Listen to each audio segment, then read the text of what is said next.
Welcome back, Backroadians. Deborah the Bee back with another video from the Backroads 2. First off, I want to thank everyone that's a subscriber and those that watch. I very much appreciate it. I'm at 23 subscribers last time I looked. And this last video was received very positively and was relatable to a lot of viewers because the last time I looked, I had 454 views on that video. So thanks a lot out there, all you wolves. Ow! So anyway, I thought that I would expand a little bit about the reasonings for the video and the backstory of such a video.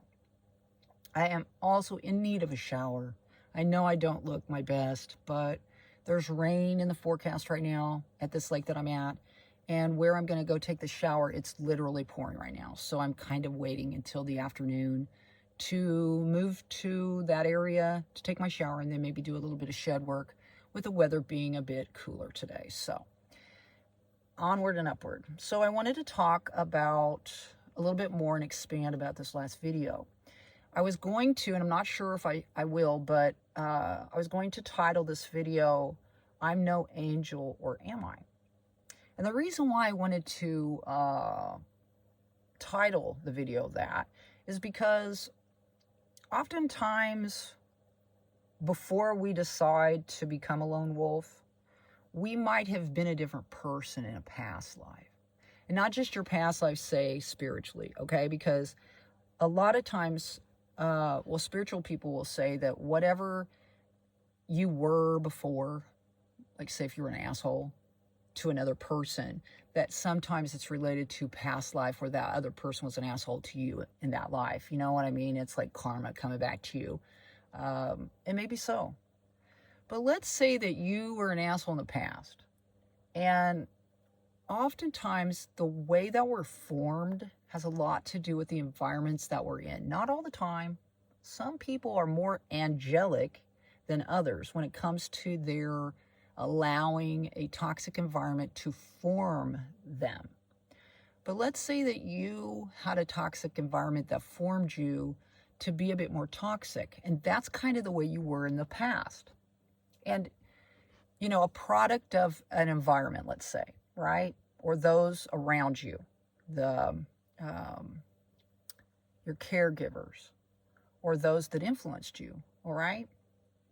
And let's say that at some point, you looked in the mirror and you recognized these things in yourself, or you recognized your flaws, or you recognized that your actions were hurting others, and you didn't want to do that anymore. You didn't want to live that anymore. You didn't want to be that person anymore, and you decided to change things. Well, what if you decided that you wanted to try to mend fences? You wanted to try to mend these hurt feelings for the things that you did in a past life. You wanted to mend these things with the people that you hurt. And you basically selflessly and generously gave of yourself to these people, forgiving yourself, firstly, for the things that happened, and hoping and praying that these individuals will forgive you.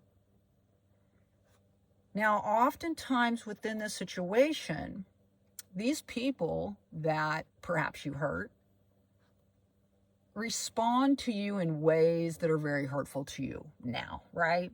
They feel justified. They feel like, well, 10 years ago, you did this to me, so therefore today I'm going to do this to you.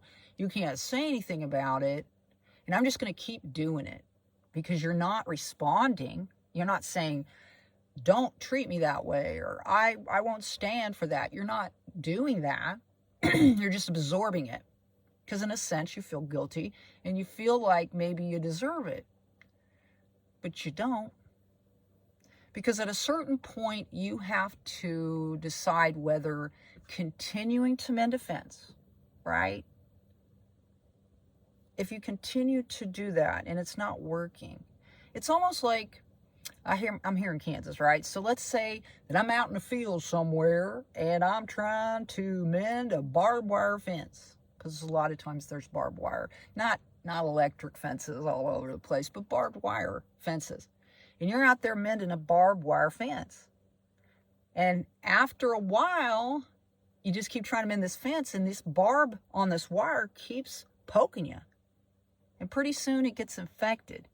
And pretty soon you realize that I'm not mending this fence because it's hurting me too bad. It's like every time I come out here, I get poked. So I'm not going to do it anymore. I'm going to figure out something else. And maybe that's what you need to do with this situation with people. Is if you've been trying to mend these fences, mend these hurt feelings, repair these relationships, and it's coming back to the point where it's becoming hurtful to you now, and nothing that you're doing is making any difference. If you don't see forgiveness ever on down the road in anybody's eyes or anybody's heart, then it really is, it's not fair for you in your life to continue down that road. And that's why sometimes I think you need to just, like, I'm not saying cut off people, but stop trying. You have to just put yourself first in a different way now. If before you were selfish, if before you only thought about yourself, you need to look at it differently now. It's not the same, and you're not the same. If you have made that change, and you believe, like, say, in a higher power, whatever that higher power would be, then you need to understand that in a big picture, whatever you are now is good enough. And you don't deserve a non-forgiving heart, making you pay for something that you're going to end up paying for the rest of your life, probably. Is that right? Does that seem right? Does it seem healthy? Doesn't seem healthy to me. So I think as far as an angelic way of looking at it, as far as for you, oh, there's a little squirrel. A little black squirrel, weird.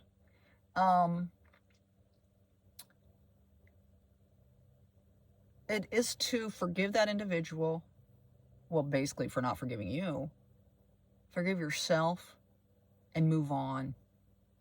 And realize that it was one of those individuals, even if it's a family member, that's coming into your life, and for whatever reason has taught you a lesson, and maybe you've taught them a lesson, and maybe it will take them to have an entire lifetime to the end of it, where they might, or, the later part of it, like oftentimes with people my age, we get to a certain age where we're like, okay, I understand now.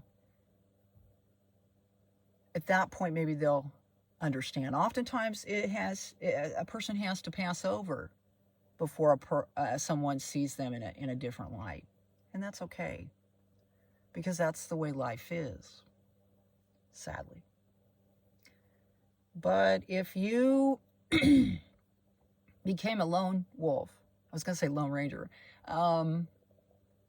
because of things that you did in the past, and now you're not that person anymore, and there are people that just cannot accept this new you. A lot of times they say with alcoholism and drug addiction, when you move past that, when you're no longer drinking or drugging, those that are still doing that do not like this new person that you are. They don't like that. It's not fun. And oftentimes they can't manipulate you. And that's another thing. If you're trying to mend a fence or find forgiveness in another, they can use that against you as well, right?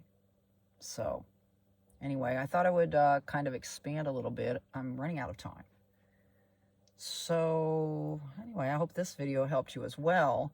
If you're trying to change your life and you're not the same as you were before, and you are now a lone wolf, I hope that you are at peace with that, and at peace with, being alone with whatever's happened in your life. Thumb this up if you liked it. Subscribe if you want to see future videos. Get out there and spread those little pieces of peace out there. My name is Deborah the Bee.